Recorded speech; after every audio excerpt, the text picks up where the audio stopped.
I just want to ask you about a couple of people who have come out really strongly against the president, the former president. Nikki Haley, one, Mitch McConnell, another.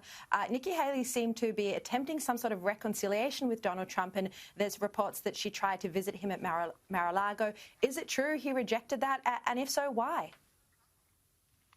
Well, I'll let President Trump and Nikki Haley speak to that a little more directly, but I think the reality is if you're attacking President Trump at this point, you're really attacking the Republican Party overall. Because we see very closely the Republican Party wants President Trump. He's not only the current flag bearer of the party, but he's also the future flag bearer of the party, and he's the person that everybody really rallies around. But I think with regard to Nikki Haley, I think you can't really have it both ways. You can't really attack President Trump and also try to pretend to support President Trump. But you know what? We're not so much worried about that right now. We're worried about the future. And again, 2022, the midterms, 2024, that's really President Trump's focus. So let's look to the future. 2024, do you think for certain Trump wants to run again as presidential candidate? I hope so. I definitely hope so. I mean, well, you speak to him every day. What's he saying? I think if the election were next week, I think he would definitely look to go and run. Obviously, several years down the road, it could be a little bit of a different story. We'll see where the world is, what shifts or what could be different. But I think President Trump definitely would like to run again. No decision, just to be clear, no decision has been made yet. But I hope he does. I hope he does run again. I think, as we saw, President Trump brought in a record-setting amount of African-American, Latino-American voters into the party, really growing the party in a way that we've never seen before. We want to keep those folks in the fold, and we can only do that with President Trump. And so in the next few years, but before he has to make a final call on that, what do you expect he'll do? What does the future hold? So a couple things. I think we're going to definitely be pursuing some of the election reforms in some of these states to make sure that we don't have these Article 2 constitutional violations, that we do have elections that are set up that are completely within the framework that the framers intended. But I also think that you're going to see President Trump go and make sure that we get Republicans elected to the House and the Senate. This is really his big focus. And I think also, look, right now he's in Palm Beach, the weather is a little bit nicer than here in Washington, D.C. or in New York. It's very nice. I think he's playing some golf. He's catching up with some friends right now, spending time with Melania and his youngest son, Barron. So he's relaxing a little bit. He's had the weight of the world on his shoulders the last 4 years. But I can tell you, speaking with him every day, he's chomping at the bit, ready to get back at it. And he's taking a look at what Joe Biden's doing already in this first month and a half of his presidency. And President Trump is really concerned about where Joe Biden's taking things. Look, he's been kicked off Twitter. He enjoyed Twitter when he was on it. Do you think he might set up another social media platform or a media platform? Well, good question. There have been conversations and meetings already to this point. I think there's a very good chance President Trump could set up his own social media platform, in which case, regardless of what the platform is, it's going to be the biggest once he joins it.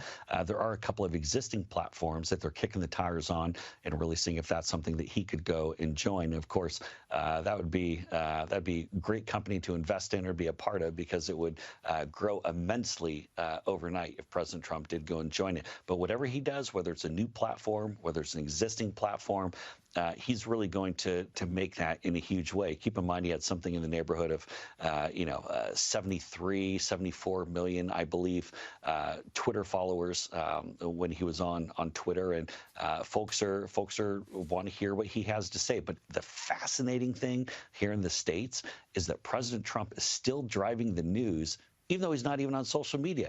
Every single day, he's the one who's driving the news. He's out of office. He's not on social media. Everyone wants to know what he's doing. It's a remarkable thing to see. So I just want to clarify that. He's already taking meetings about setting up a new social media platform or an existing one, but he's already having those meetings, having just left office. Oh, there have already been a number of meetings about both joining existing social media platforms and potentially setting up brand new social media platforms. Yes, there have already been a number of meetings. Has he been kicking around names for what a new social media platform might be called? There have been names that have been kicked around, but I don't want to share them because right away I'll let President Trump do the branding. The one thing I learned working for the president is don't try to brand anything that he might try to brand, so that's I learned that pretty quick in working for him. Well, absolutely. You've worked for the president twice. Back in 2016 and again in 2020, and you still haven't been fired, so you must be doing something right. Right, and that's part of that would be not lending out potential names for a social media platform. So I'm riding a hot streak. I'm going to stick to it. We really are almost out of time. I just want to ask you something else. Take me to, very quickly, election night. You know, in that room when the numbers started coming in and they were looking good, you know, did the president have a sense of euphoria, a sense that he was going to win, or did he realise that the ballots the next day would be different? You know, that's a great question. I mean, as we saw it going through election night, we saw the Florida returns, the state of Florida returns initially, and those looked very good. We saw Ohio. Those were very strong. We saw another number of other states, whether it be Iowa. We saw early leads in Pennsylvania and in Michigan all come to the forefront. So he did think he was going to win on that night? I think it was everybody on the team thought that we were trending in that direction. We looked very strong. Excuse me, the Fox News call for for Arizona was something that really caught us off guard, especially as we saw just how close Arizona was, ended up being only a few thousand votes. Thought that was very, very early for Fox to go and call that.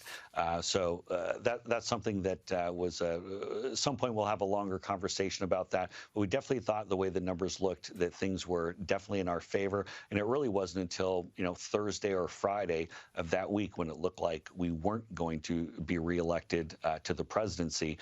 So there's a much longer story there to unpack. Yeah, absolutely. Jason Miller, thank you very much for your time. Really appreciate it. Thanks, Sharri.